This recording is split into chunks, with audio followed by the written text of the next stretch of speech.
बोलो वृंदावन बिहारी लाल की जय, बोलो निधुवन की जय। अपन ने श्रवण करा था निधुवन का मतलब क्या है। तो वहां पर आगे प्रसंग में कहा गया है कि एक समय की बात है, श्री राधा कृष्ण युगल निधुवन के केली कुंज की में शयन कर रहे थे। जब निधिवन में शयन कर रहे तो वृषभानु नंदिनी को अकस्मात एक अद्भुत मनोहर स्वप्न देखा। इसने श्री जी ने, और जगने पर प्राण वल्लभ को जगाकर कहने लगी हैं। कौन? श्री जी कहती हैं कि प्रियतम, मैंने अभी अभी एक स्वप्न, अद्भुत स्वप्न देखा है। और स्वप्न क्या है कि मैंने यमुना जी की भांति एक अनुपम नदी देखी है। उस नदी के तट पर यमुना पुलिन की भांति एक परम मनोहर पुलिन देखा है। उस पुलिन में उपवन में वृंदावन की भांति अद्भुत नृत्य गीत पूर्ण विनोद करते हुए एक अद्भुत गौर कांति विशिष्ट किशोर युवक को देखा है। एक गौर वर्ण का बालक है, उसको मैंने देखा है।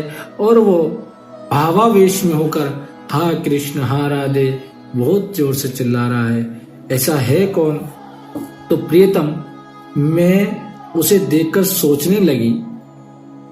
श्री जी सोच रही हैं, गौरांग महाप्रभु जी गौरांग को देखकर गौर वर्ण का बालक देखा। अभी उनको वो नहीं हुआ, ये गौर वर्ण का बालक है जो हमारे चित्त को चुरा रहा है। तो कहती प्रियतम, मैंने उसे देखकर सोचने लगी कि ये गौर वर्ण किशोर कौन है। वे क्या सदा सर्वदा हा कृष्ण कहकर रोने लगते, वही गौर किशोर हूं क्या? या हे राधे हे राधे हे राधे कहते हुए भावावेश में होकर उच्च स्वर में भगवत नाम लेते और रोने लग जाता। और श्री कृष्ण बोले, हे प्रियतम, मैंने तुम्हें समय समय पर नारायण आदि विविध रूपों का दर्शन कराया, किंतु उन्हें दर्शन कर तुम्हें कोई आश्चर्य नहीं हुआ। किंतु तुम्हारी बुद्धि में भ्रम उत्पन्न कराने वाला ये गौर वर्ण वाला किशोर कौन है, मैं नहीं कह सकता। ऐसा कहकर भगवान मुस्कुरा गए। श्री जी को ऐसे उलझन में डाल के ठाकुर जी मुस्कुराए तो राधिका रानी कहने लगी, अरे प्राण वल्लभ, आप हमें सिखाते हो हैं? अब मैं समझ गई कि वह गौर स्वरूप आप स्वयं हो और कोई नहीं है, अन्यथा मुझे इस प्रकार कोई मोहित कर नहीं सकता। ऐसा किसी में सामर्थ्य नहीं है कि गौर वर्ण है इसलिए श्री जी को आकर्षित कर ले। क्यों? क्योंकि ठाकुर जी का ही आकर्षण श्री जी को खींच पाता है, अन्यथा ऐसा किसी का आकर्षण नहीं है जो श्री जी को खींच सके। तो कहते हैं, अंतःकरण कृष्ण अपनी कौस्तुभी मणि श्री राधा रानी को स्वप्न दृष्टि सभी दृश्यों में साक्षात भौतिक दिखलाने वाले हैं। उन्हें सारी कलाओं से श्री जी को मोहित करा। तो श्रीमती राधा रानी के दृश्य को देखकर कहने लगी, आपके बाल्यकाल में नंद बाबा के सामने गर्ग ऋषि ने कहा था कि कलयुग में प्रथम संध्या में आपका एक पुत्र पीत वर्ण गौरांग के रूप में प्रकट होंगे कलयुग में, और गर्गाचार्य की भविष्यवाणी कभी मिथ्या हो नहीं सकती है।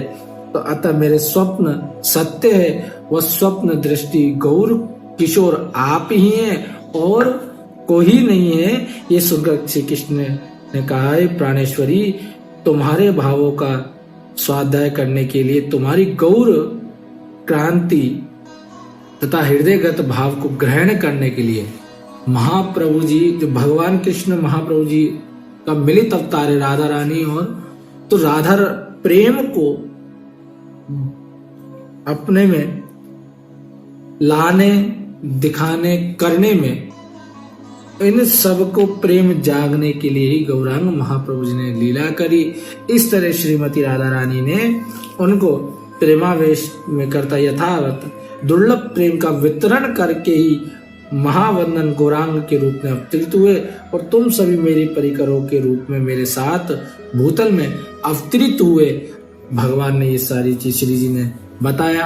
आधे आगे जाकर निधुवन में बड़ी लीला हुई, जिसमें वहां पर एक कुंड है जिसकी कथा अपन आगे श्रवण कर। बोलो वृंदावन बिहारी लाल।